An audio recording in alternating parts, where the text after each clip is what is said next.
Vamos entonces a ver lo que es el corazón en sus características de la configuración interna de los ventrículos.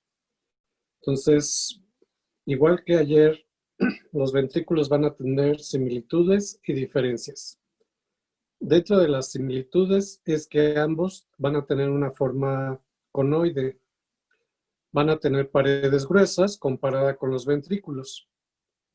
Van a estar separadas por un tabique que va a ser el tabique interventricular, que en la parte externa me va a dar al surco interventricular anterior y al surco interventricular posterior. Se van a encontrar orificios arteriales, a diferencia de las aurículas, que son orificios venosos. De estos orificios arteriales se distingue la arteria pulmonar y la arteria aorta. Y también los orificios auriculoventriculares, que comparten comunicación con las aurículas. En el caso de aurícula derecha, nos vamos a encontrar con la válvula tricúspide y en el lado izquierdo con la válvula mitral. Ambas ventrículos van a tener columnas carnosas, que ahorita vamos a revisarlos. Y también van a tener sus propias válvulas, las válvulas que se denominan válvulas pulmonares para la arteria pulmonar y válvulas aórticas para la arteria aorta. De las diferencias más importantes es que el ventrículo derecho, el grosor de su pared externa es menos gruesa que la del lado izquierdo. El lado izquierdo tiene que tener 3 veces más cantidad de músculo, puesto que va a llevar sangre a toda la economía del cuerpo. En cambio, el lado derecho, como su trayecto es muy corto, solamente va del corazón hacia los pulmones, 20 centímetros en promedio, no requiere una gran cantidad de fuerza para poder llevar sangre hasta esa región. En cambio, el lado derecho, pues entre más grande es la persona, pues mayor cantidad de músculo debe de tener su corazón para que pueda irrigar todo su cuerpo. Como lo hemos estado manejando a nivel del personaje anatómico, pues nos vamos a encontrar que es 3 veces más grueso el músculo izquierdo que el derecho. En el caso del ventrículo derecho está unida a la aurícula derecha por la válvula tricúspide. En cambio, el izquierdo por la válvula mitral. Vamos a encontrar mayor cantidad de columnas carnosas. Aquí sí vamos a encontrar columnas de primer orden y una columna de segundo orden que es realmente relevante, que hasta recibe nombre, denominada cintilla arqueada. No es el único nombre que tiene la cintilla. Van a encontrarse con diferentes nombres en los libros. La pueden llamar banda moderadora, banda de Fourier, cintilla arcuata. Todos son sinónimos de esta cintilla arqueada. Y es el único pilar de segundo orden que sí es importante. ¿Recuerdan cómo les expliqué qué eran los pilares de segundo orden? ¿Qué características tenían? ¿A qué se parecían? Como la oreja de una taza. Muy bien, como la oreja de una taza de café, ¿verdad? Donde va a tener unida una de sus puntas, libre todo el cuerpo y la unión de otra de sus puntas. Entonces, esa es una característica de los músculos papilares de segundo orden. Y en este caso, es el único músculo que va a tener nombre. Se llama cintilla arqueada. Y en el lado izquierdo, pues nos vamos a encontrar que es un aspecto menos cavernoso que en el lado derecho. ¿Por qué es tan cavernoso en el lado derecho? Porque ya habíamos explicado ayer que a nivel embrionario se desarrolla mejor el lado derecho por llevar sangre oxigenada y una vez que nacemos, pues el que realmente hace el trabajo en nuestro cuerpo es el lado izquierdo. Entonces, es por esa razón que voy a encontrar mayor cantidad de elementos en el lado derecho. Vayamos a revisar el ventrículo derecho. En el caso del ventrículo derecho, va a tener la forma de una pirámide triangular. Por tal motivo, me voy a encontrar con 3 paredes, 3 ángulos, un vértice y una base. Entonces, aquí podemos ver la pared interna. Esto que estoy señalando será la pared externa, que si yo regreso el músculo a su posición original, por fuera se llama pared anterior o pared external. Y una pared que no se alcanza a ver, pero aquí la estaríamos viendo, que es la pared inferior. La base de este triángulo y el vértice que se encuentra acá. Entonces, las paredes son 3. Pared interna, pared posterior y pared anterior. Creo que dije pared externa y inferior, ¿verdad? Disculpen. Pared posterior, la que se encontraría acá abajo, y pared anterior, esta que corresponde con la cara anterior del corazón. Entonces, pues ya no es tan complicado ver el nombre de las válvulas. En el caso de los ángulos, aquí estaría uno de estos ángulos, porque estaría formando parte de esta pirámide triangular. Aquí estaría otro de los ángulos y en la parte interna otro de los ángulos. Entonces también son 3 ángulos. El ángulo externo que me une a la pared anterior con la pared interna. El ángulo posterior que me está uniendo la pared posterior con la pared interna. Y finalmente el ángulo anterior que me está uniendo la pared posterior con la pared anterior.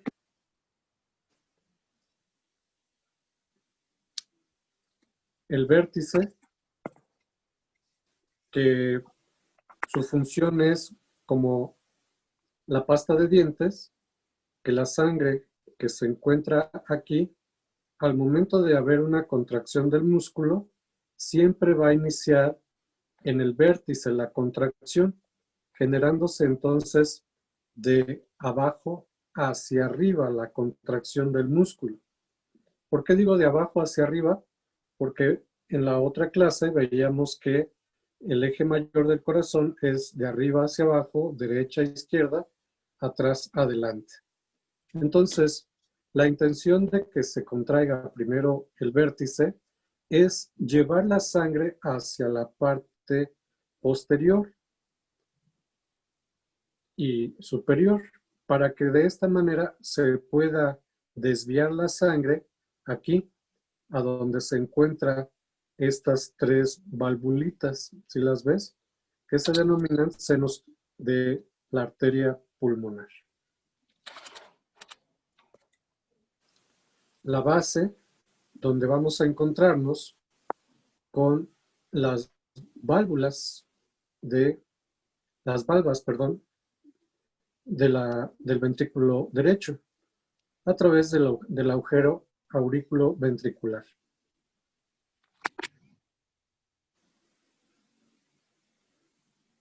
Y de los pilares me voy a encontrar con este pilar, que es el pilar de primer orden, que se denomina pilar anterior.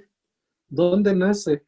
Aquí se ve la imagen que nace de la pared anterior y va a terminar en la parte donde se encuentran estas líneas que corresponden a la valva anterior. Entonces se van a sujetar por medio de unas cuerdas tendinosas al pilar anterior.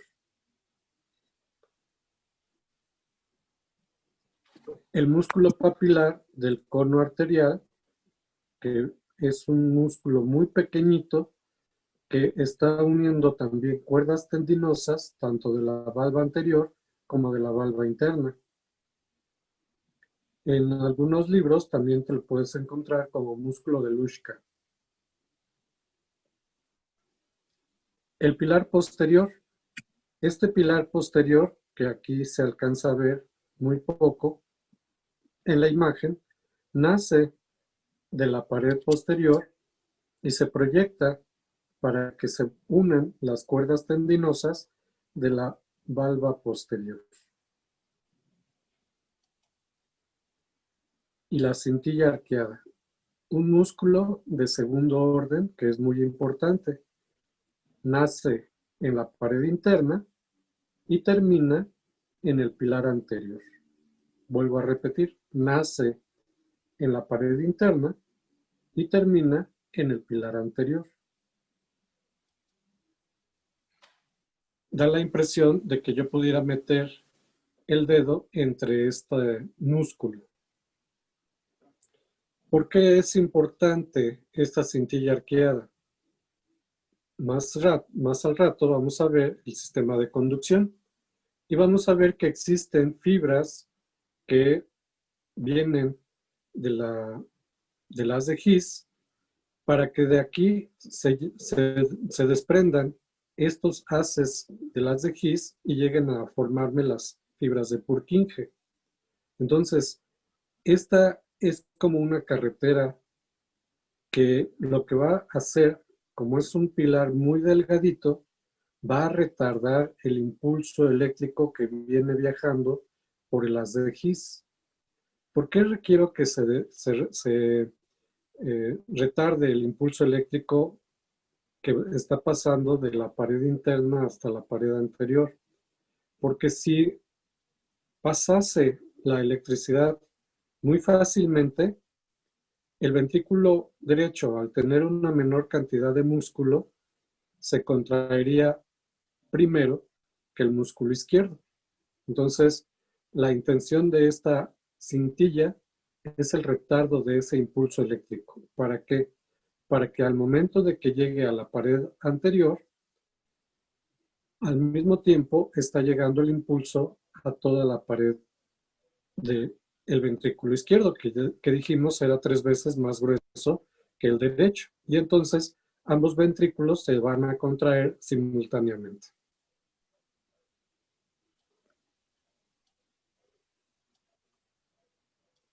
Me voy a encontrar con esta estructura que se denomina cono pulmonar, o si tú buscas en tu diccionario, a esta estructura se le llama infundíbulo. Entonces, antes de pasar a la siguiente, quisiera que tú buscases la definición de infundíbulo. Googlealo, por favor, y dinos qué quiere decir la palabra infundíbulo.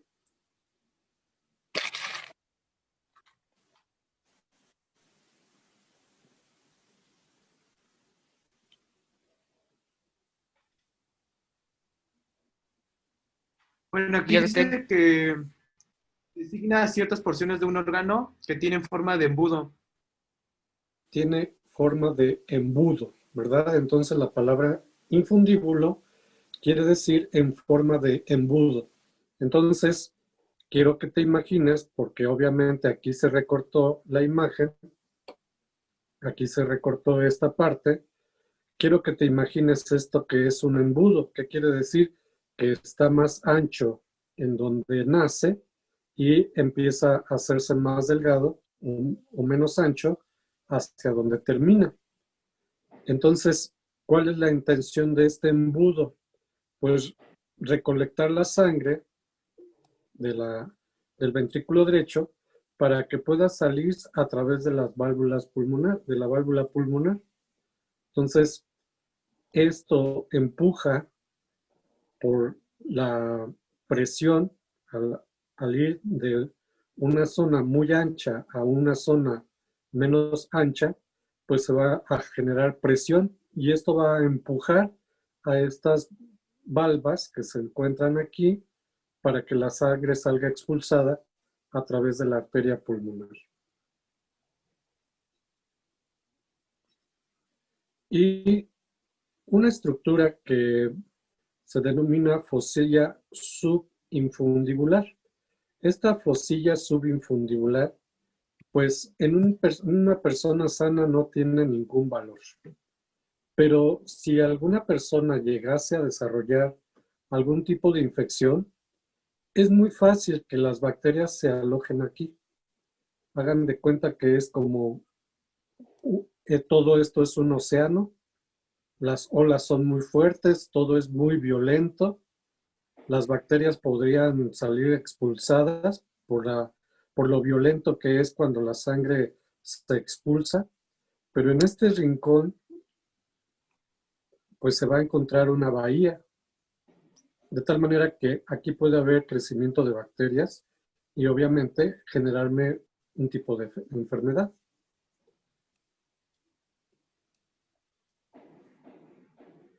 Y el espolón de Wolff. Este espolón de Wolff es una estructura de desarrollo embrionario que lo que hace es conectar la parte membranosa de lo que es la formación de las válvulas con la parte muscular de lo que es el ventrículo derecho. Este espolón de Wolff tiene que estar muy bien formado, porque hagan de cuenta que es como un puente.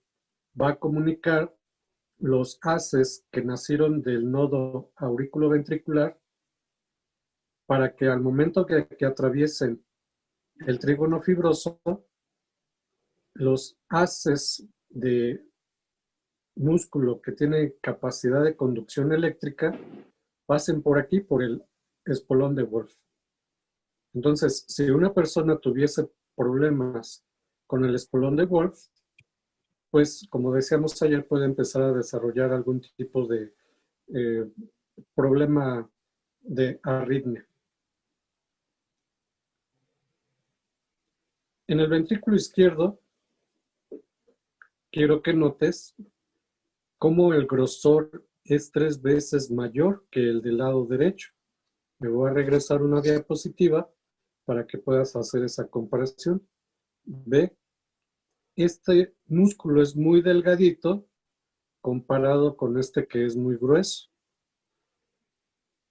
¿Por qué es muy grueso? Porque, vuelvo a repetir, tiene que generar tanta fuerza que la sangre salga con bastante presión para que sea llevada a toda la economía del cuerpo. Te llegue tanto sangre a tu cabeza como a los dedos gordos de tu pie.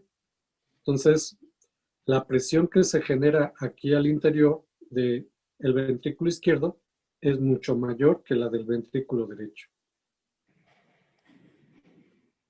Obviamente se encuentra situado a la izquierda y un poco por encima del ventrículo derecho. Y va a tener la forma de un cono.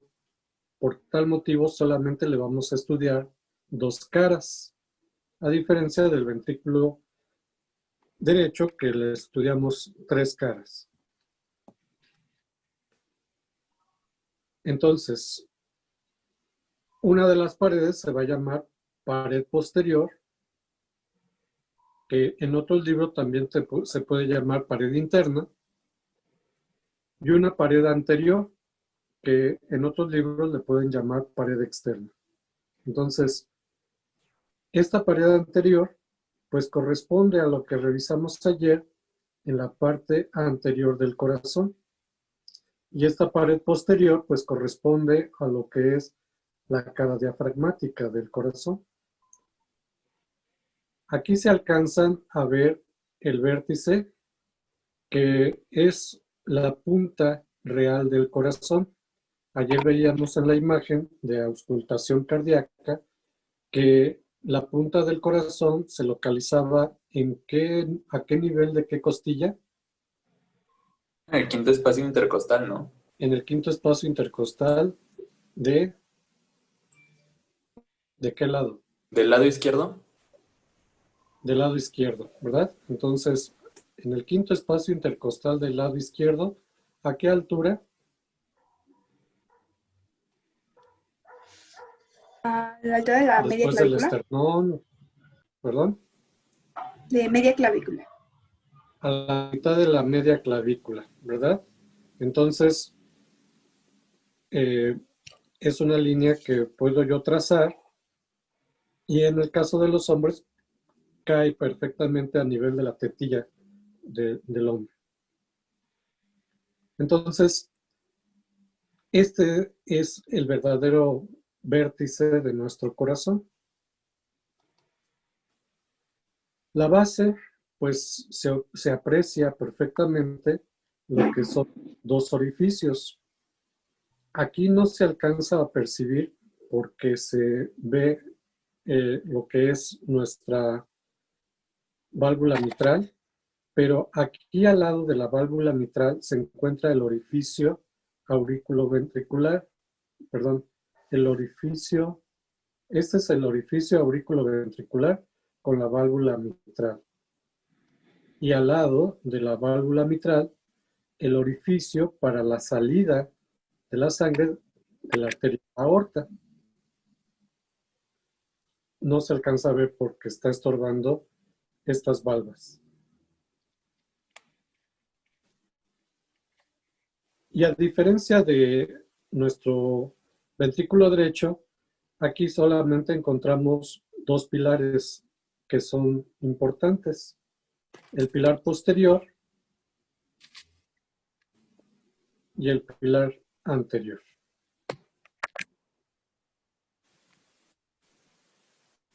Eso fue lo que es la configuración interna de ventrículo, derecho a izquierda. Vayámonos ahora.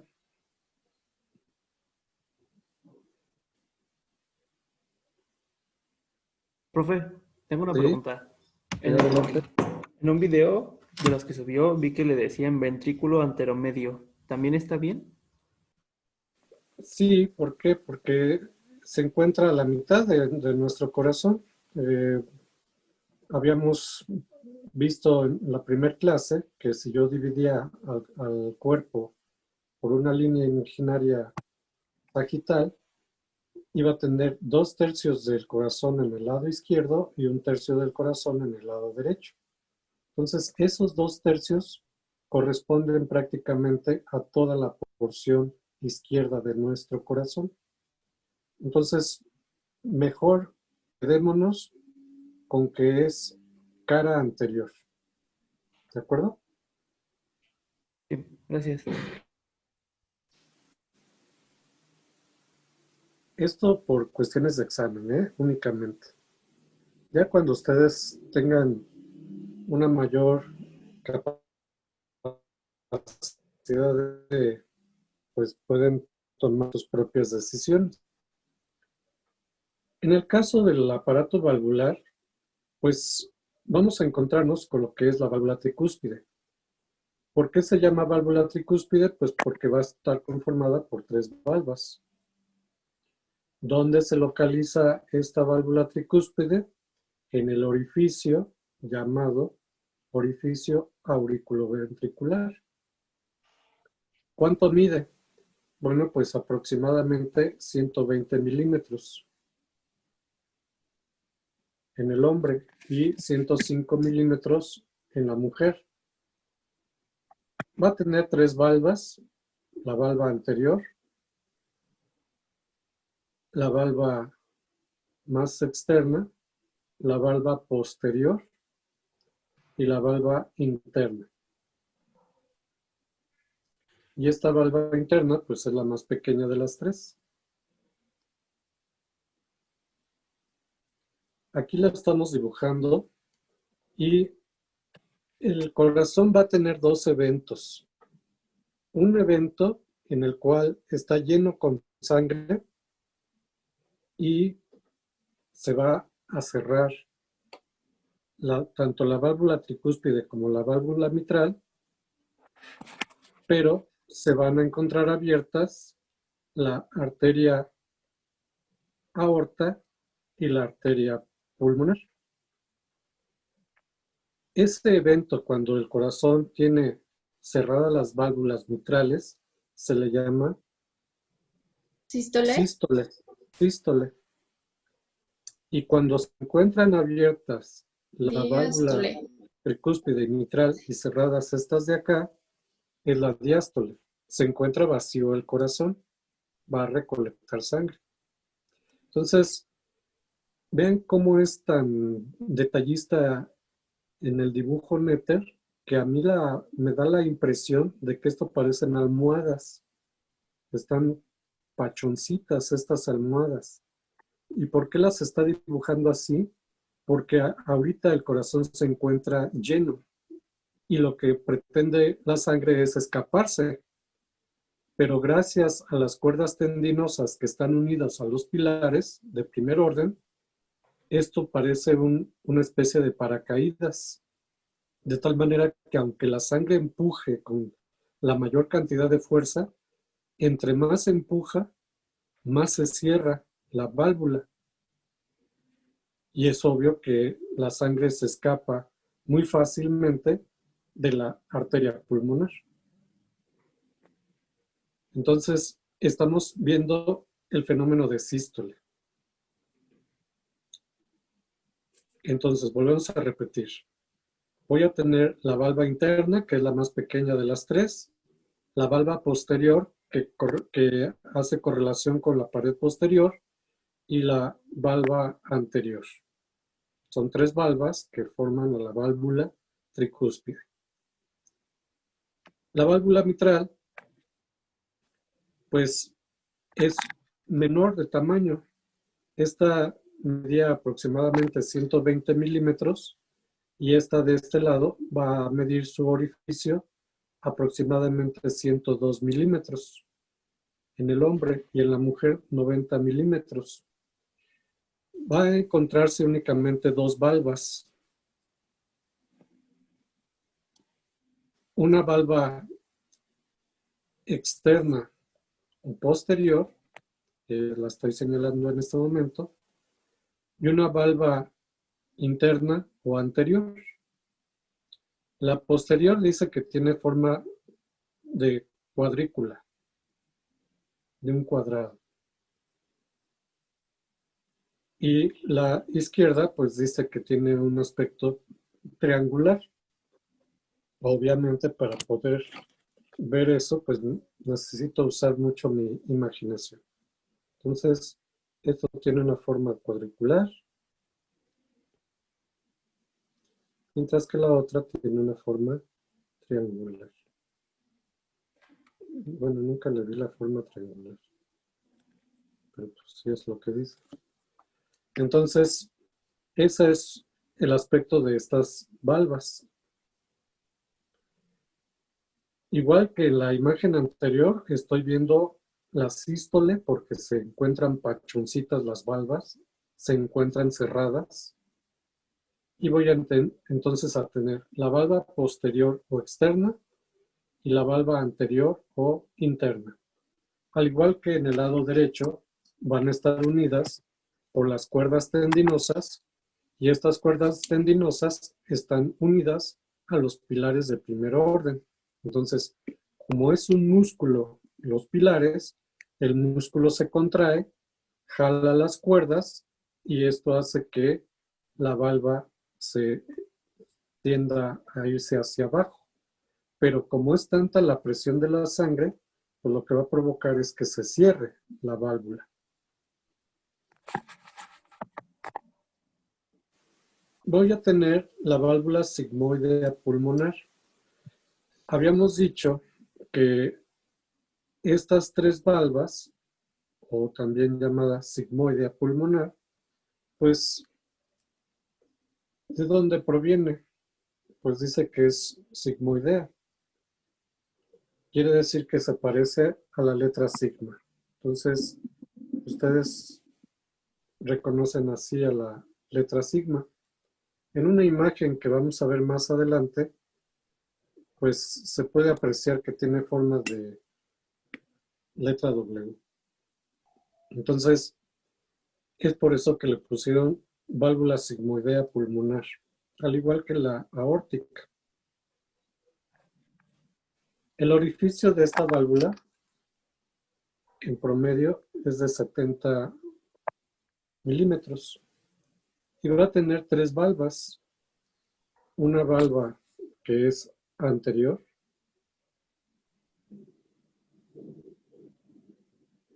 otra valva y 2 valvas que van a ser posteriores. ¿Por qué digo esto? Porque en el caso de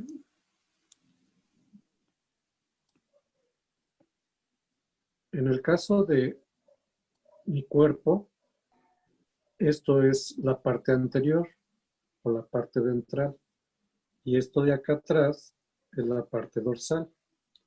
Entonces, esta valva pues va a ser la valva anterior y estas dos de acá atrás van a ser las valvas posteriores. Si se entendió bien esto, ¿cómo llamarían ustedes a estas valvas de la aorta?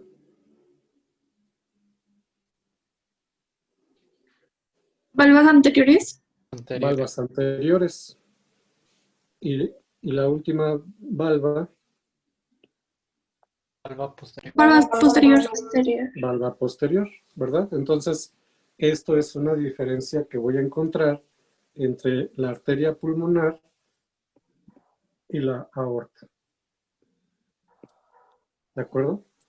La arteria pulmonar tiene una valva anterior y 2 posteriores, mientras que la aorta tiene 2 anteriores y una posterior. Y estas, a diferencia de lo que es las válvulas mitral y tricúspide, pues van a tener un borde libre. Este borde libre, que es esto a lo que se está haciendo referencia, dejen borrar todo.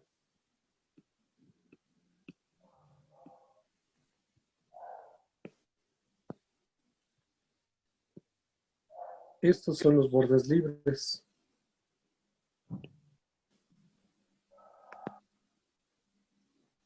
En él, si te acercas a ver la imagen, se van a apreciar unas especies de puntitos que se les denominan nódulos. A los de la válvula sigmoidea pulmonar se les llama nódulos de Morgagni.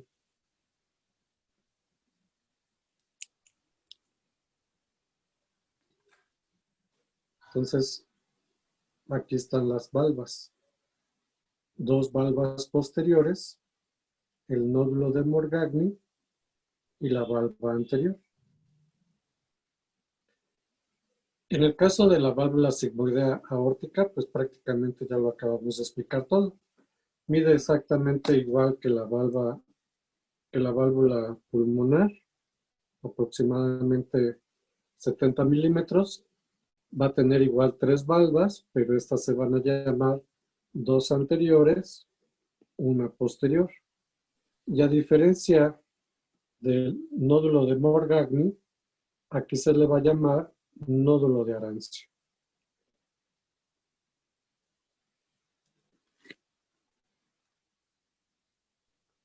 Entonces, una mnemotecnia, para que no se te olvide, es MP, Ministerio Público, donde es M de Morgagni para la arteria pulmonar y AA, Alcohólicos Anónimos, donde Arancio es para la arteria aorta. Esa es una mnemotecnia que puedes utilizar para recordar los nombres de los nódulos. Obviamente, aquí en qué fase del ciclo cardíaco estoy, en sístole o en diástole. Diástole. Diástole. En diástole, ¿verdad? ¿Por qué sé que estoy en diástole? Porque se encuentran abiertas. ¿Diástole? Ajá, porque se encuentran abiertas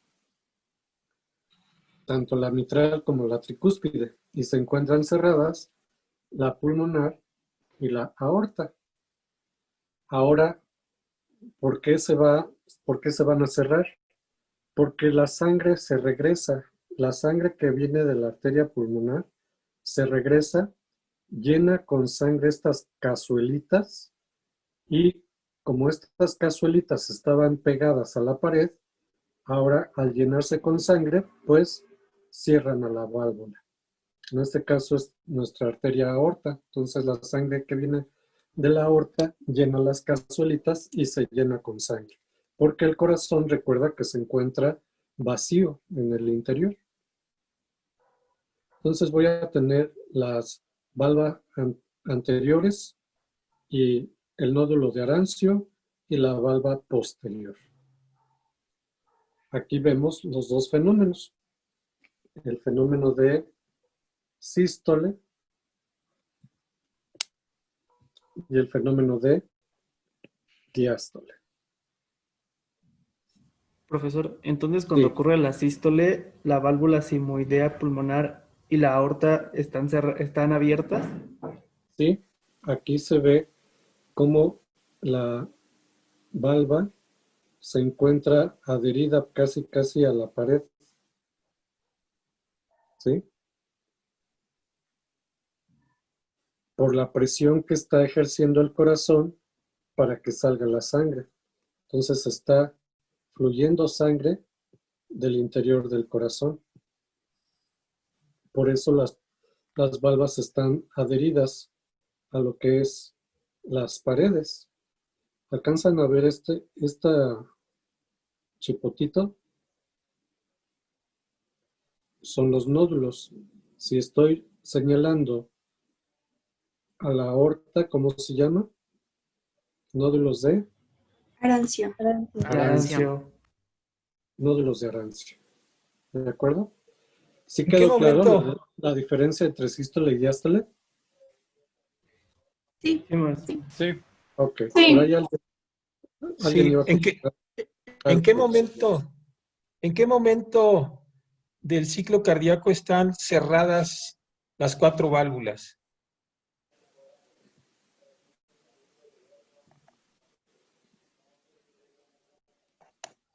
¿Alguien sabe? No. En el ciclo cardíaco, que lo vamos a estudiar después, existen 2 momentos que son muy cortitos, de milisegundos, que se llama contracción isovolumétrica y relajación isovolumétrica. En esos 2 momentos están cerradas tanto las auriculoventriculares como las sigmoideas. Ya eso después lo vamos a ver, pero recuerden que pueden encontrar esa eventualidad en su corazón. ¿Cómo dijo que se llamaba? Se llama periodo de contracción isovolumétrica y periodo de relajación isovolumétrica. Ahí vamos a encontrar las 4 válvulas cerradas.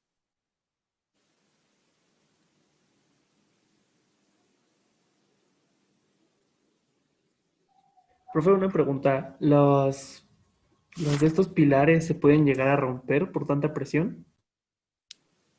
Más que romper, no, pero sí puede haber, por ejemplo, que al ya no haber irrigación de sangre hacia a ese músculo, deje de trabajar. Y entonces al ya no trabajar, pues sí te va a generar un problema, porque si no trabaja, no hay contracción, y si no hay contracción, entonces puede quedar abierto. Entonces, imagínate que esta valva que está unida al pilar posterior, el músculo posterior se infartara. No podría el músculo contraerse y entonces esta valva se mantendría abierta en el fenómeno de sístole. ¿Y qué sucedería? Pues la sangre se empezaría a escapar hacia tu aurícula. Y eso te va a generar que empieces a desarrollar una insuficiencia cardíaca. ¿Por qué? Porque la cantidad de sangre que tiene que salir por tu arteria aorta no es la misma cantidad. Y esto pues va a tener una repercusión en el resto de tu cuerpo, porque tú tenías que llevarle sangre a todo tu cuerpo. Pero como esta valvulita se encuentra abierta porque el pilar se infartó, ya no se mueve, pues la valva ya no se cierra. Eso es lo que sí puede suceder. Tenemos, tenemos dos eventos que son patológicos. Tenemos la disfunción de músculo papilar que puede ocurrir en el contexto de un infarto agudo al miocardio. Y tengo la ruptura de músculos papilares por infarto agudo al miocardio también. Como bien decía el doctor, ¿verdad? Obviamente en el contexto de un infarto agudo al miocardio le sumas una insuficiencia mitral porque ya no va a captar bien las valvas, entonces es un paciente obviamente que puede entrar en choque cardiogénico. Y eso es una situación muy grave, ¿verdad? Que se tiene que atender de forma inmediata. Entonces, son pacientes que estando en un centro cardiológico tienen que entrar a quirófano a reparar la válvula con el riesgo de alta mortalidad por el contexto del infarto agudo del miocardio. A veces se estabiliza primero al paciente del infarto y después se somete a la cirugía de la válvula mitral.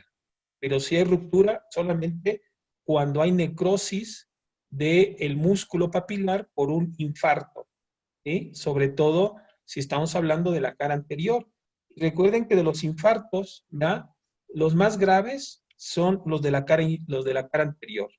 Porque podemos decir que el mayor trabajo de contracción del ventrículo izquierdo es la cara anterior. Casi contribuye con un 70% de la fuerza de contracción con la que expulsa la sangre el ventrículo izquierdo. El resto, el 30% restante, lo hace la cara inferior. Se han de imaginar entonces un infarto inferior puede pasar inclusive desapercibido, pero un infarto de la cara anterior puede ser hasta mortal. Ok, doctor. Gracias, profe. Bueno, ¿qué podemos ver aquí en esta imagen? Pues que nuestras valvas y todo lo que lo rodea está hecho de un material que Netter lo está dibujando en un color blanquecino. Quiere decir que es cartílago, de tal manera que es un tejido cartilaginoso. Es muy resistente, obviamente. Si yo retiro las valvas, esta forma que voy a tener no desaparece, porque es como nuestras orejas. Nuestras orejas tienen cartílago y por eso siempre tienen esa forma arrugada. Entonces, este anillo cartilaginoso es importante porque va a estar obviamente unido a esta porción muscular. Hagan de cuenta que es como cuando cosemos un pantalón o una camisa, tenemos que unir la manga con el cuerpo de la camisa. Voy a utilizar músculo que va a estar unido a esta porción cartilaginosa. También voy a encontrarme con esta estructura que tiene forma de triángulo, que se denomina trígono fibroso. Este trígono fibroso es muy importante. ¿Te acuerdas que decíamos ayer que el nodo sinusal es el marcapasos del corazón? Bueno, cuando el impulso eléctrico llega al nodo auriculoventricular, hay un retardo del impulso eléctrico del paso de la aurícula hacia el ventrículo. ¿Con qué intención? De que la aurícula se contraiga primero y posteriormente se contraiga el ventrículo. Si ambos se contrajeran al mismo tiempo, pues sería un relajo, porque la sangre no sabría a dónde irse. ¿Y hacia dónde se dirigiría? Pues como el ventrículo tiene mayor cantidad de músculo, pues la sangre se iría hacia las aurículas. Entonces, este trígono fibroso me va a generar en el papel electrocardiográfico una línea que se va a denominar línea isoeléctrica. Entonces, en tu papel electrocardiográfico te vas a encontrar con una línea más o menos como esta que estoy dibujando y esta que está en color azul. Perdón, doctor, ¿cómo se decía cómo se llamaba la línea? Isoeléctrica. ISO, ISO, que quiere decir igual,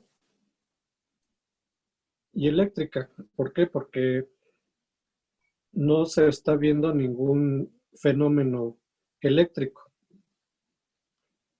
Entonces, esa línea isoeléctrica va a ser muy importante porque me está diciendo que está pasando la electricidad en ese momento a través del trígono fibroso.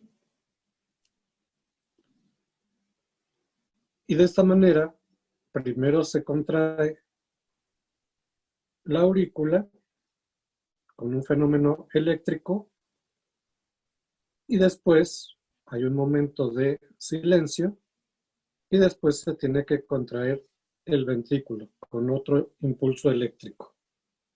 Entonces, esa línea isoeléctrica es porque en ese momento nuestro aparato electrocardiográfico no es capaz de detectar el paso de la electricidad. Es como si estuviera un dron en un cerro, estaría observando toda esta imagen y de repente nuestro carrito se metiera por un puente de esos que son profundos. El dron no lo alcanza a ver y entonces el aparato electrocardiográfico no alcanza a observar ese fenómeno eléctrico y por tal motivo no me va a dibujar una línea isoeléctrica. Va a tener una importancia, ¿sí? Porque esta línea isoeléctrica debe de tener un tamaño promedio. No debe de ser ni muy chiquita ni muy grandota. Si es muy chiquita, me está diciendo que la electricidad está pasando rapidísimo. Y si es muy grandota, me está diciendo que hay un retardo del paso de la electricidad. Y todos esos son fenómenos que, si tú los vas entendiendo en la clínica, vas a interpretar por qué tu paciente se encuentra bajo esas condiciones. Entonces son cuestiones meramente anatómicas que posteriormente van a tener una repercusión fisiológica. Aquí Netter está dibujando como una especie de pera. Y me imagino yo que Netter quiso dibujar esta pera para decir que aquí se encuentra el nodo auriculoventricular. Obviamente, aquí estarían mis aurículas en toda esta zona. Aquí estaría mi aurícula izquierda y aquí estaría mi aurícula derecha. Entonces, el nodo auriculoventricular, pues los libros mencionan que tiene forma de pera. Entonces, yo me imagino que por eso Netter dibujó esos puntitos para representar que a nivel de esa zona se localiza el nodo auriculoventricular. Y entonces, de esta perita nacerían pequeñas fibras para formar un haz. Entonces, nuevamente googlea la palabra haz con H para que tú sepas qué es un haz.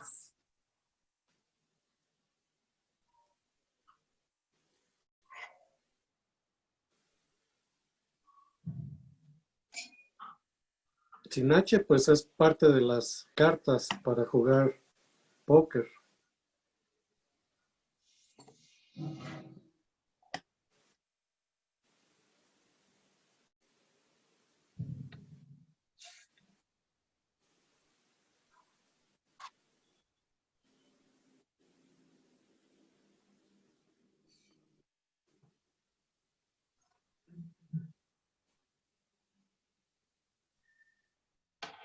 Yo encontré, profe, que es un conjunto de cosas generalmente largas y estrechas, puestas unas sobre otras y atadas por su centro. Así es, ¿verdad? Entonces yo podría tener un conjunto de rosas amarradas con un lazo y eso es un haz, ¿verdad? Es un conjunto de fibras eléctricas musculares que están conformando una estructura que se llama haz de His, que no me acuerdo, doctor, a ver, recuérdeme cómo lo mencionó usted ayer, con otro nombre. El tronco de His. Tronco de His, exactamente, ¿verdad? Entonces, el haz de His, pues ya tú lo acabas de encontrar en el diccionario, es un racimo de fibras musculares que tienen que entrar por el trígono fibroso. Ese racimo de fibras musculares, pues nacen de lo que es el nodo auriculoventricular para pasar a través de lo que es la pared interna. Y habíamos comentado hace unos minutos que en el lado derecho se tiene que desviar esas fibras por la cintilla arqueada para que haya un retardo del impulso eléctrico y de esa manera tanto ventrículo derecho como ventrículo izquierdo se contraigan simultáneamente. Entonces, eso es una estructura muy, muy importante. Doctor, ¿dónde dijo Sí. que nació el haz de His? El haz de His, aquí lo voy a dibujar en la otra parte, donde está la diástole. Ahí estoy dibujando la perita, que va a ser el nodo aurículo-ventricular. Y del nodo aurículo-ventricular van a nacer un racimo de fibras. No se ve el No, azul. porque esas, generalmente lo que pasa, por ejemplo, el nodo auriculoventricular, como bien dice el doctor, ¿verdad? Se encuentra prácticamente en el trígono, ¿verdad? Y lo que hacen, donde se ubica más o menos, si se acuerdan ustedes del triángulo de Koch, se encuentra prácticamente entre lo que sería por detrás de la valva septal o la valva interna de la tricúspide y el septum interventricular. ¿Sí? Ahí se encuentra. Se encuentra por dentro, no está, no se alcanza a ver, digamos, si ustedes lo quieren ver haciendo una disección, no lo vamos a localizar, porque se encuentra por dentro del el músculo o por dentro del septum interventricular. Igual, el tronco de His se continúa por el septum interventricular.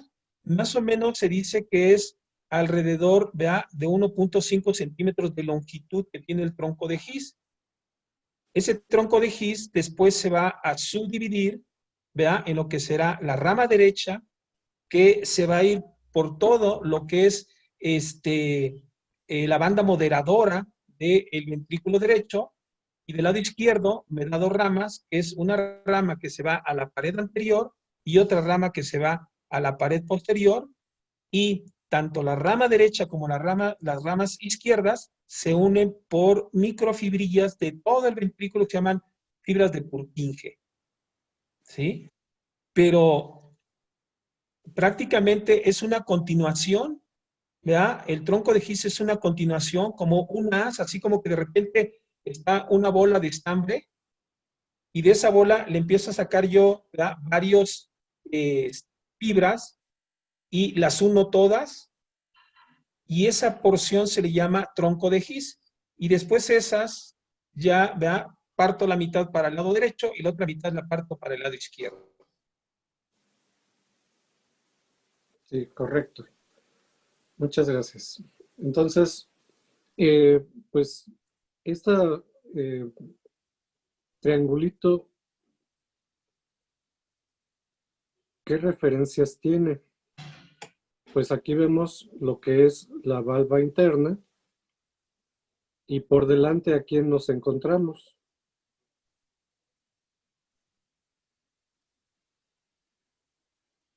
¿La aorta? la arteria aorta, ¿verdad? Es la Y, aorta. y más específicamente a lo que es la valva posterior. Entonces, tú te vas a encontrar en los libros que las personas adultas mayores empiezan a desarrollar una calcificación de la aorta y como si fuese una maceta que le echas agua, se filtra el agua en la porción de la maceta y se ven unas costras de calcio, así va a suceder con nuestra arteria aorta si ésta se empieza a calcificar. Entonces, al calcificarse la aorta, puede calcificar todo lo que se encuentra a su alrededor, de tal manera que sí puede llegar a afectar al trígono fibroso.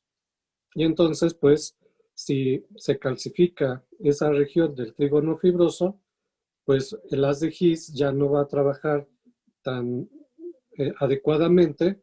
Es como si yo tuviera problemas con los cables de la casa y va a empezar a tener aberraciones. De repente sí conecta, de repente no conecta el cable y esto me va a provocar algunas anormalidades en la conducción del impulso eléctrico. Entonces, son de los detalles anatómicos importantes que quería que vieran a través de estas diapositivas. En esta imagen me voy a encontrar con esta arteria. Es una arteria chiquitita que va a nutrir a la cara anterior y es la arteria coronaria izquierda.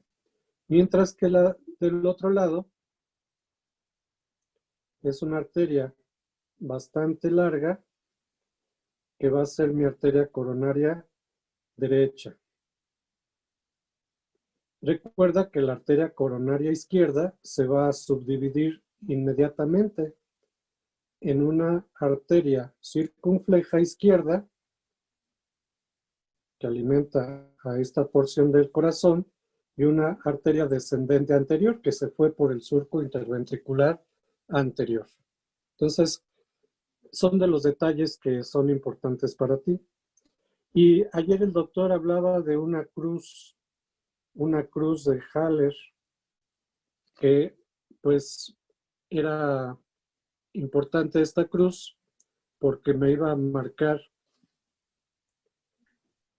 el nacimiento, en este caso, de las venas que vienen de la parte posterior del surco interventricular posterior, y esto que aquí se recortó, que es una vena muy grandota,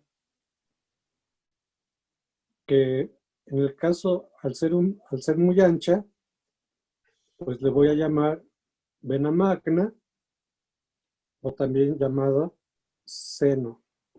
Entonces, quiero que busques ahora la palabra seno, porque, por ejemplo, en Yucatán hay muchos senos.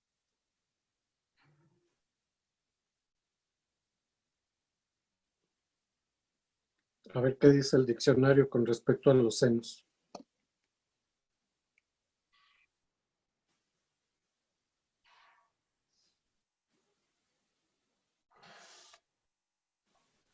Yo encontré que dice que es una concavidad o un hueco o parte interna de una cosa, especialmente de algo no material. Una concavidad es un hueco y a diferencia de una venita, que es la que venía en este camino, pues la venita de repente se convirtió en un drenaje profundo, pues muy ancha, y me va a generar una vena magna o también llamada seno coronario. Y hace ratito, pues, en las preguntas decíamos que el seno coronario desemboca en la aurícula derecha y que tiene su válvula de Tevesio, ¿verdad? Pues más o menos es lo que se alcanza a apreciar en estas imágenes. Creo que sería lo más relevante. Y en esta que es la diástole, al fondo se alcanzan a ver los pilares. y los pilares que se encuentran relajados, y las cuerdas tendinosas que están unidas al pilar. Así como te expliqué que un pilar de segundo orden es como la oreja de una taza de café, y un pilar de tercer orden es como un tope en la carretera, un pilar de primer orden pues va a estar unido al piso y libre en su porción superior, como los postes de luz. Y entonces al estar libres en su porción superior, se adhieren a ellos las cuerdas tendinosas. Estas cuerdas tendinosas, que cuando el pilar se contrae, la cuerda se tensa y se jala la valva. Lo lógico sería que la valva se abriese, pero como hay tanta sangre al interior, lo que va a suceder es que se va a empujar la valva y va a darle este aspecto de almohada. ¿Por qué? Porque pues abajo están las cuerdas tendinosas que están jalando con mucha fuerza y la sangre que está muy pletórico aquí haciendo una presión sobre lo que es la valva. Como pueden ver, es mucho más complejo el aparato valvular de las aurículo-ventriculares que de las semilunares. Podemos decir que los aparatos valvulares, aurículo-ventriculares, están constituidos por 3 secciones importantes. Uno es el anillo valvular que sostiene a las valvas. Entonces tengo, ¿verdad?, el aparato subvalvular que está constituido por los músculos papilares o los músculos de primer orden y las cuerdas tendinosas. Entonces vemos que es anillo valvular, valvas y aparato subvalvular, ¿verdad? Esta hace que la función de las válvulas auriculoventriculares sea mucho más complejo que el de las auriculoventriculares. Las auriculoventriculares nada más tiene su anillo, ¿verdad?, y tiene sus valvas, pero no tiene aparato subvalvular, ni cuerdas tendinosas ni músculos de primer orden. Muy bien. Pues con esto terminamos de revisar la parte de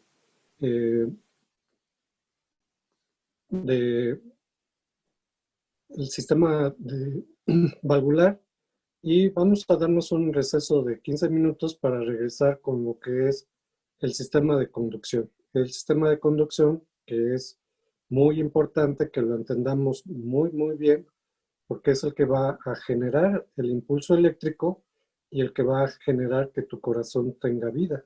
Entonces, nos vemos en 15 minutos.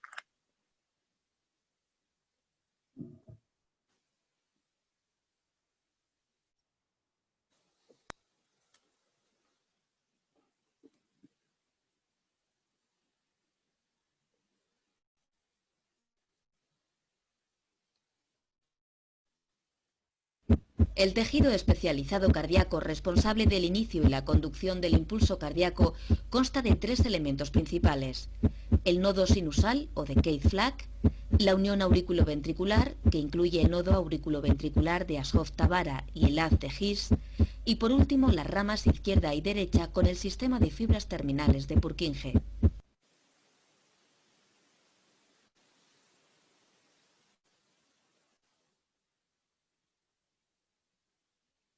El tejido especializado cardíaco responsable del inicio y la conducción del impulso cardíaco consta de 3 elementos principales: el nodo sinusal o de Keith-Flack, la unión auriculoventricular, que incluye el nodo auriculoventricular de Ashov-Thabara y el haz de His, y por último las ramas izquierda y derecha.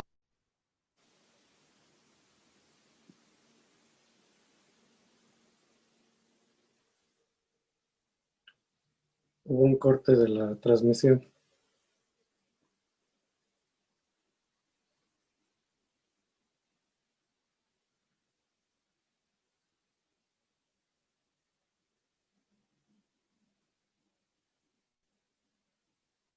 El tejido especializado cardíaco responsable del inicio y la conducción del impulso cardíaco consta de 3 elementos principales: el nodo sinusal o de Keith-Flack, la unión auriculoventricular, que incluye el nodo auriculoventricular de Ashov-Tavara y el haz de His, y por último las ramas izquierda y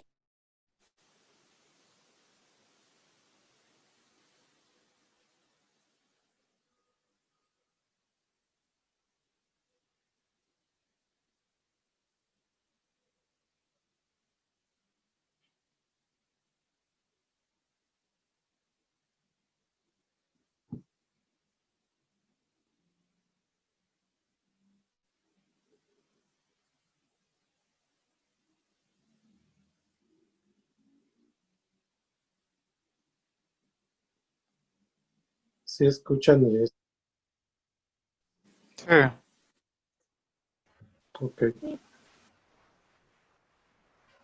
Bueno, entonces hubo un problema en la transmisión. Aquí estamos viendo lo que es el nodo sinusal. Decíamos ayer que tenía la forma de un uso.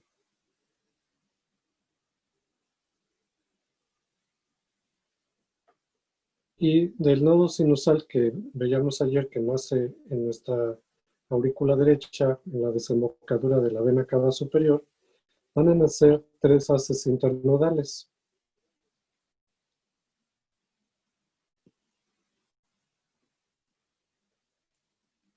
Estos haces internodales se van a conectar con el nodo auriculoventricular. Y del nodo auriculoventricular que acabamos de ver atraviesa el trígono fibroso, van a nacer las fibras de Purkinje, perdón, el haz de His, el cual me va a originar la rama derecha y la rama izquierda. La rama izquierda a su vez me va a dar un ramo posterior y un ramo anterior. Y la rama derecha se va a dirigir por el músculo moderador, o lo que llamábamos el músculo arqueado, para perderse en el interior de lo que es el músculo de la pared interna, de la pared anterior. Y de esta manera, pues, tener el sistema de conducción. ¿Qué tipo de tejido es? Es músculo, pero tiene la característica de ser un músculo especializado en la conducción de impulso eléctrico. A diferencia del resto de los músculos de tu cuerpo, es el único músculo que tiene esta cualidad. Y se ha observado al microscopio este tipo de fibras musculares y tienen cualidades muy particulares. Dan la apariencia de ser como células epiteliales, pero no lo son. Es músculo.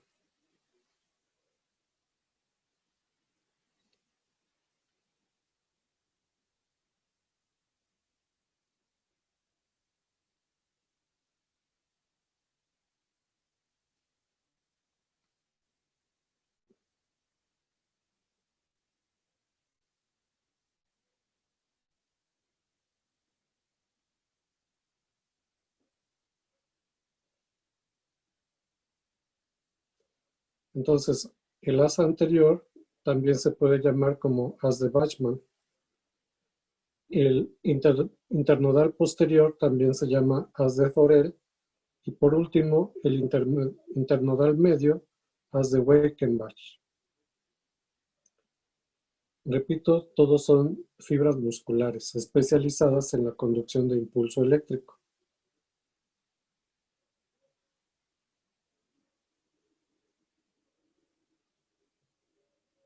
Entonces, cuando el impulso que nació en el nodo sinusal viaja por los haces internodales, la electricidad llega al nodo auriculoventricular. Y una vez que conecta con el nodo auriculoventricular, la electricidad se dirige a lo que es el haz de His. y finalmente pues se va a perder en la estructura de lo que es el sistema de músculo. Aquí se aprecia otra imagen, es otro libro, donde nos ponen al nodo sinusal, su característica que parece un huso. Y bueno, pues este tiene un promedio de 32 milímetros de largo, 3 a 4 milímetros de ancho y 2 milímetros de grosor. Se va a extender desde el ángulo comprendido entre la vena cava superior y la aurícula en la desembocadura de la vena cava inferior. Y está irrigado por una arteria que se denomina arteria del nodo sinusal, que procede lo más común de la coronaria derecha. Entonces, esta arteria coronaria derecha, pues es la que nutre generalmente al nodo sinusal.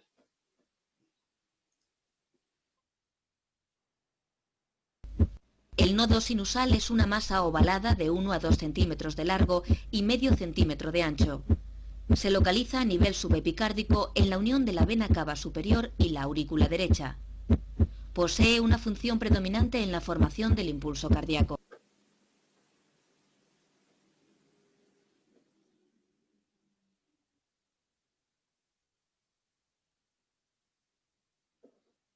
Yo creo que voy a omitir esos videos porque cada vez que pasan los videos se cae el sistema.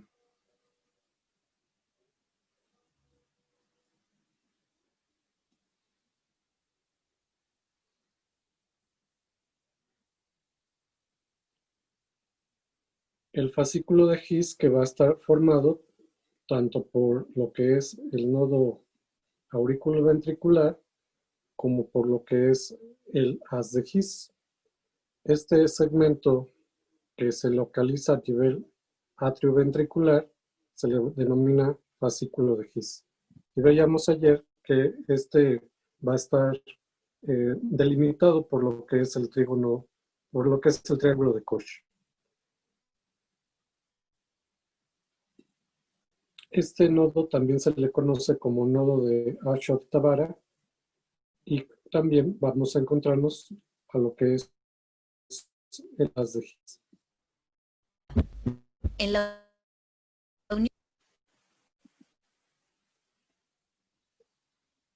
El nodo de Ashok-Tabara les decía que tiene la forma de una pera, se halla en la parte inferior de la aurícula derecha y empieza por delante y por debajo del orificio de la vena coronaria mayor y termina a la altura de la inserción de la valva interna de la tricúspide.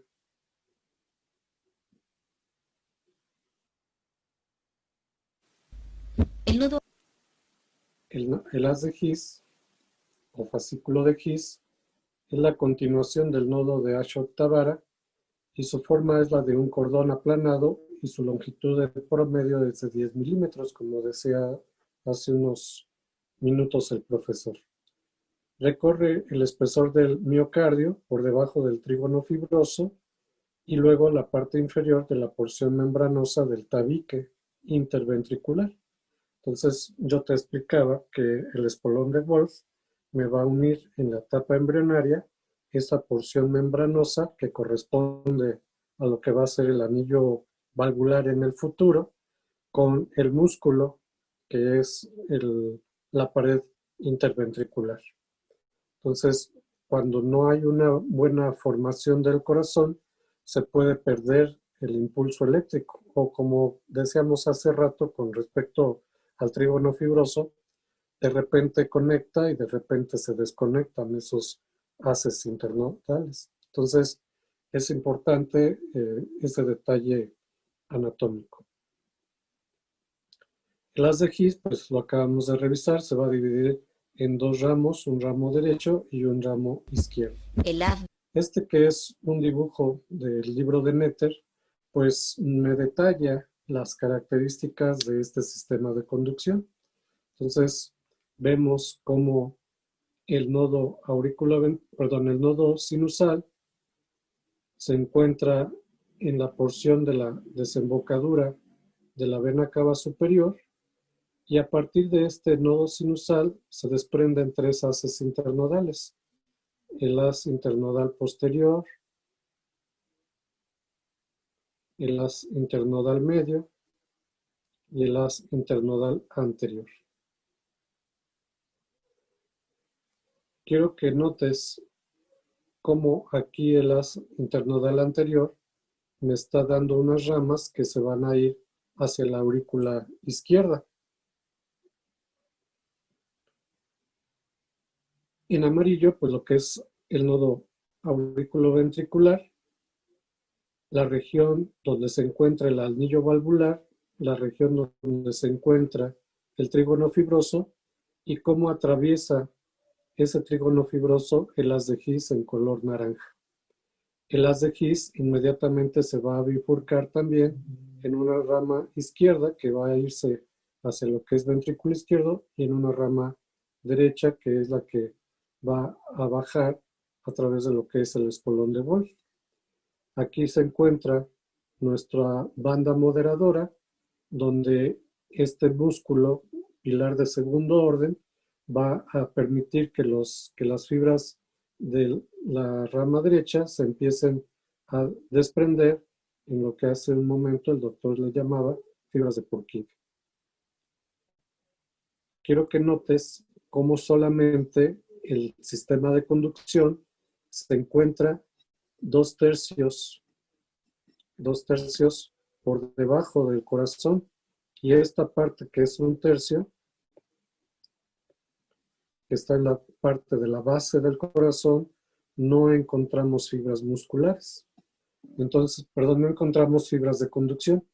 Entonces, al no existir fibras de conducción en esta región del corazón, es más fácil que se empiece a despolarizar primero esta zona del corazón, empiece a haber contracción muscular y como si fueran ondas de contracción, el músculo se va contrayendo de abajo hacia arriba, expulsando la sangre a través de lo que es el infundíbulo, para dirigir la sangre a lo que son las válvulas sigmoideas pulmonares, empujando a lo que son las valvas.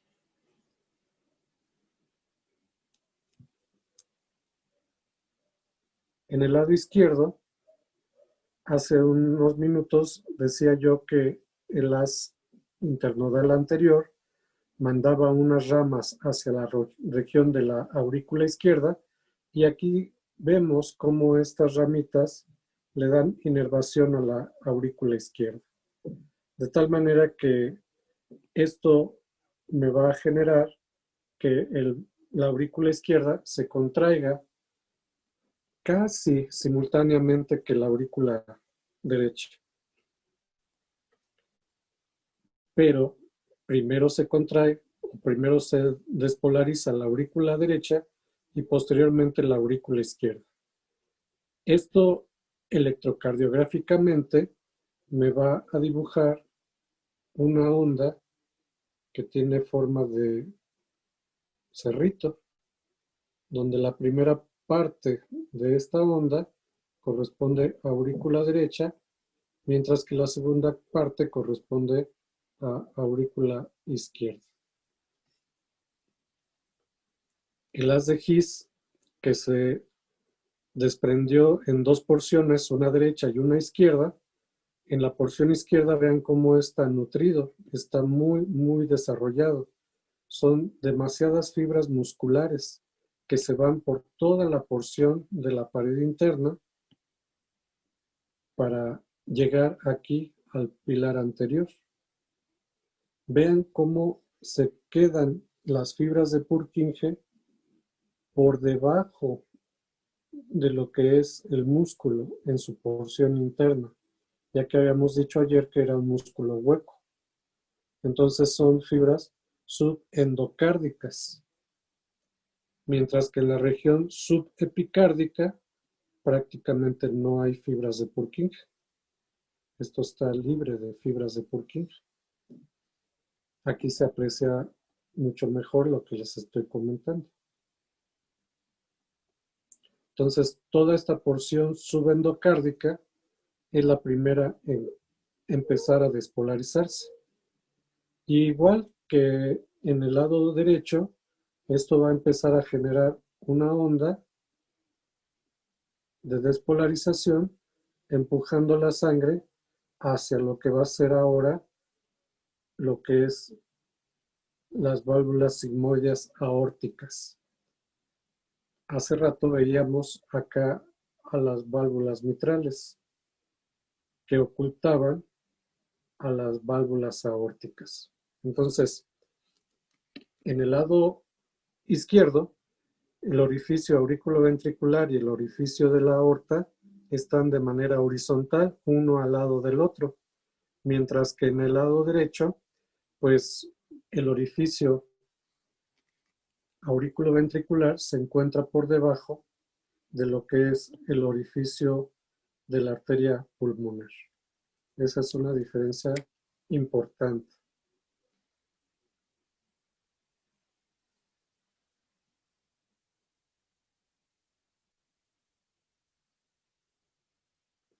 La rama derecha de las de His es un cordón situado en el espesor del miocardio. Igual se va a encontrar a nivel subendocárdico, mientras que nuestro nodo sinusal, si te diste cuenta, estaba más por encima, casi por fuera del corazón, está en una porción subepicárdica. Esa es una diferencia importante. Esta rama derecha pues va a seguir al fascículo arqueado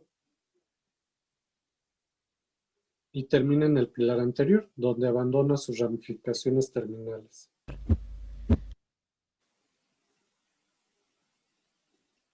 La rama izquierda pasa por el espacio intervalvular, comprendido entre la válvula aorta derecha anterior y la válvula aórtica posterior.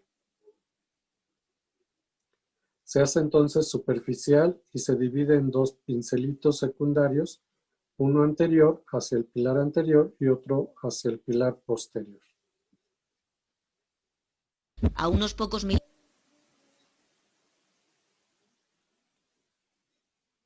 Y esta red de Purkinje, que son las ramas terminales tanto del ramo derecho como del ramo izquierdo, que están en forma de una red por debajo del endocardio. Y el fascículo de His y sus ramas son irrigadas por las arterias del tabique, que en este caso la arteria descendente anterior, que fue rama de la coronaria izquierda, es quien le va a dar irrigación a estas porciones del corazón. Pero recuerden que tenemos en el lado derecho, a nivel de la cruz de Haller, que la arteria coronaria desciende por el surco interventricular posterior y también puede llegar a darle irrigación a esa porción del tabique. Entonces, vamos a encontrar una gran irrigación a nivel de tabique. Y entonces puede haber que nuestras arterias se unan, se une la arteria que perforó al tabique en su parte anterior y otra arteria que perforó al tabique en su porción posterior y se anastomosen. Cuando dos arterias se juntan y se comunican entre sí, a esa unión se le va a llamar anastomosis. De esta manera, el tabique va a tener tanto irrigación de la arteria descendente anterior como de la arteria descendente posterior.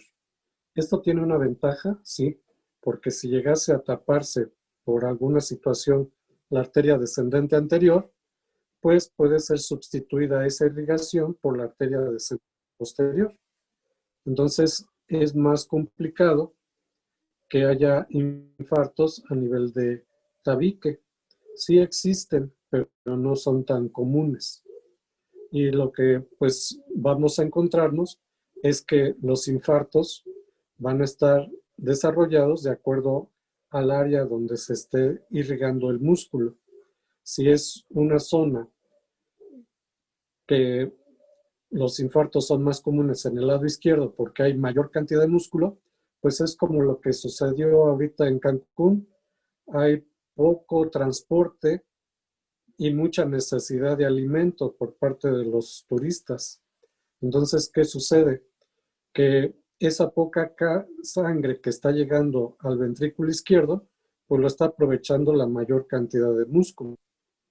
De tal manera que una baja en la cantidad de sangre a nivel de irrigación del corazón es más grave en el lado izquierdo que en el lado derecho, puesto que hay más tejido en el lado izquierdo y tiene más riesgos de sufrir infartos, a diferencia que del lado derecho.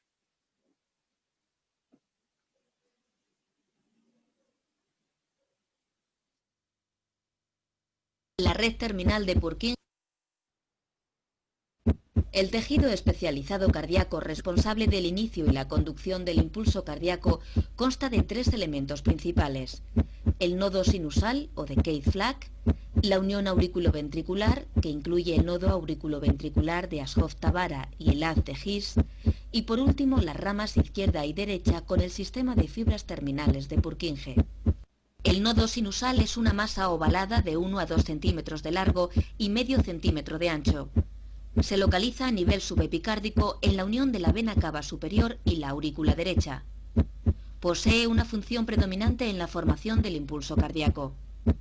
Sus células especializadas se despolarizan espontáneamente y a una frecuencia superior a lo que lo hacen otras células dotadas de automatismo y localizadas en porciones más inferiores del sistema de conducción. Los tractos intraatriales específicos para la conducción del impulso desde el nodo sinusal hasta el nodo auriculoventricular son tres: el tracto anterior o de Bachmann, el tracto medio o de Beckenbach y el tracto posterior o de Thorel. El tracto anterior dirige los impulsos desde la aurícula derecha hacia la aurícula izquierda. En la unión auriculoventricular se distinguen dos grandes elementos: el nodo auriculoventricular de Ashov-Thabara y el haz de His.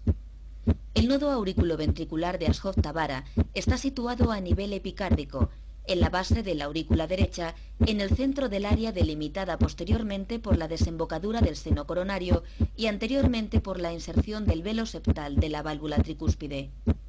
Es una pequeña estructura ovoidea de unos 3 a 5 milímetros. Sus células especializadas son las responsables del retardo del impulso formado en el nodo sinusal antes de alcanzar los ventrículos.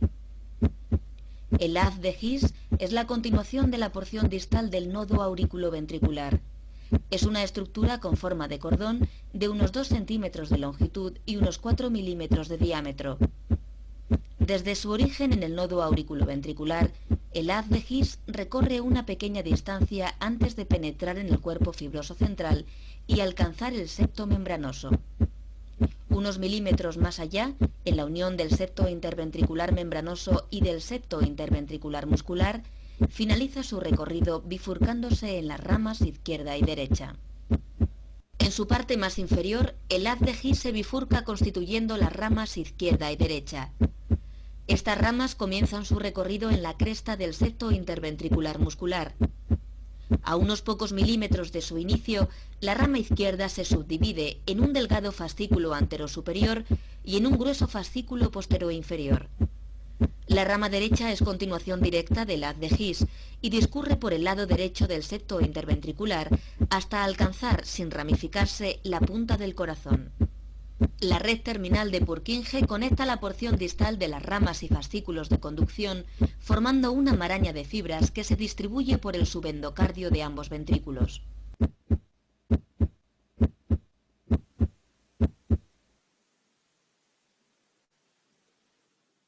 En esta imagen podemos ver en este color gris lo que decíamos ayer, la presencia de haces que son aberrantes y pueden recibir nombres específicos. Por ejemplo, este que va de nuestro haz internodal anterior y que se conecta con el haz de His sin pasar la electricidad por el nodo auriculoventricular. Habíamos dicho que la función del nodo auriculoventricular es retardar el impulso eléctrico. Como este haz internodal aberrante se está saltando la caseta de cobro, entonces la electricidad que nació de la aurícula derecha pasa inmediatamente a la porción de la aurícula izquierda. Y esto pues me va a condicionar pues problemas en la conducción del impulso, que pues van a terminar con arritmias en el corazón. El problema no es tanto la arritmia, sino que la sangre que tiene que pasar de aurícula a ventrículo pues ya perdió su ritmicidad y entonces puede retornar la sangre del ventrículo hacia la aurícula. Aquí tenemos otro haz que nació de la porción inicial del haz de His y que puede atravesar hacia la porción de la rama derecha. Y también, como habíamos comentado que la rama derecha tiene que tener un retardo en el impulso eléctrico, igual me va a generar problemas en el que el corazón en el lado derecho se puede despolarizar primero y como la sangre tiene que viajar hacia los pulmones, esto puede generar que en vez de irse a pulmón, se regrese nuevamente hacia las aurículas. Eso se les llaman haces de Mannheim. Y estos que atraviesan el anillo fibroso nacieron ahí por alguna situación que se denominan haces de Kent. Son más o menos los 3 tipos de haces internodales más comunes, no son los únicos, pero pues más o menos son los más comunes. Entonces son los haces de James, los haces de Kent y los haces de Mannheim. Aquí lo más importante en estos haces anómalos es realmente no existen insuficiencias valvulares, de que se regrese la sangre no ocurre eso. Lo más importante de esto es que provocan arritmias muy rápidas. La mayoría de estas se llaman preexcitación, como el Wolff-Parkinson-White, el Long-Gannon-Levin. Entonces, lo que hace esto, ya lo vamos a ver un poquito más cuando veamos electrocardiografía, en donde esos haces anómalos, al no pasar por el nodo auriculoventricular, no existe el retraso normal. Y por lo tanto, entonces, lo que se genera es que el sistema de conducción se conduce por potenciales de acción. Los potenciales de acción tienen diferentes periodos refractarios y diferentes periodos absolutos, relativos. Entonces eso hace que la conducción en unos lugares sea más rápida, en otros lugares sea más lenta. El nodo auriculoventricular tiene potenciales mucho más lentos que hacen entonces que la conducción que viene rápida de las aurículas se tenga que detener en el nodo auriculoventricular y eso permite la contracción, este retraso permite la contracción ventricular. Cuando hay un haz anómalo, lo que pasa es que hay lo que llamamos nosotros circuitos de reentrada. ¿Qué quiere decir? Que hacen movimiento circular entre el haz anómalo y el sistema de conducción normal. Entonces llegan a tener frecuencias cardíacas hasta de 200 latidos por minuto. Esto condiciona que tenga un mal llenado diastólico y una cantidad de sangre que se expulsa en forma pequeña. Obviamente esto, cuando es muy rápido, el paciente puede tener, pues obviamente, desmayos por isquemia cerebral transitoria y generalmente son pacientes graves y hay que utilizar un antiarrítmico para cortar realmente esa arritmia. Y como decíamos el día de ayer, cuando hablábamos de la configuración del mapeo de los electrofisiólogos, lo que hacen precisamente es quemar esos haces anómalos para evitar, ¿verdad?, que sigan haciendo este tipo de arritmias.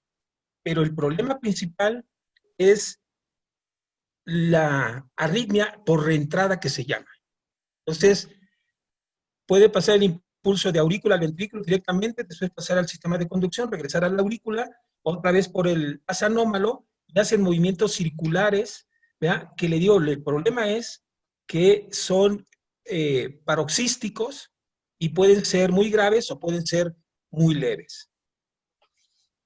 Sí, doctor, perdón. No, al contrario, gracias, doctor.